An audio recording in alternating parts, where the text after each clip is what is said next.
ସ୍ୱପ୍ନ ଦେଖିବାକୁ ସମସ୍ତେ ଭଲ ପାଆନ୍ତି। ଆଖି ବନ୍ଦ କରି ଭିତରି ଇଲାକାରେ ଘୁରି ଘୁରି ଆସେ ସ୍ୱପ୍ନ।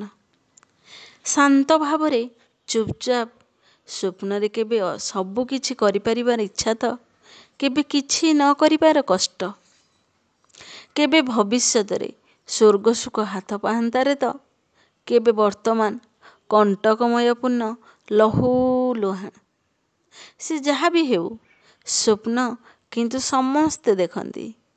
ଭଲ ଲାଗୁ ବା ନ ଲାଗୁ ସ୍ୱପ୍ନ କିନ୍ତୁ ଚାଲି ଆସେ ଆମ ପାଖକୁ।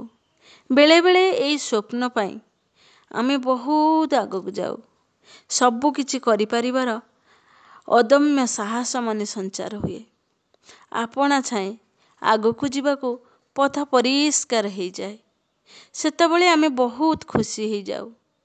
ଭାବୁ ସ୍ୱପ୍ନ ମନରେ ରଖିପାରିଲେ ବହୁତ ଆଗକୁ ଯିବାକୁ ହୁଏ ନିଶ୍ଚୟ।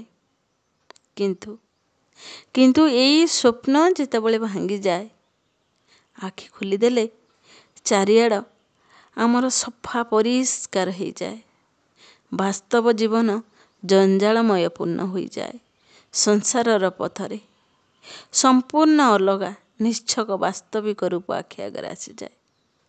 ସ୍ୱପ୍ନରାଜ୍ୟରେ ବୁଲୁଥିବା ଆଖିଟି ଟିକେ ନିଶ୍ୱାସ ମାରି ବିଶ୍ୱାସ କରିପାରେନି ଏସବୁ କ'ଣ ହେଇଗଲା ବୋଲି। ହଠାତ୍ ବଦଳି ଯାଇଥିବା ଚିତ୍ରକୁ ଆଖି ସାମ୍ନାରେ ଦେଖି। କାରଣ ସ୍ୱପ୍ନ ଯେତେବେଳେ ଭାଙ୍ଗିଯାଏ କଷ୍ଟ ତ ବହୁତ ହୁଏ।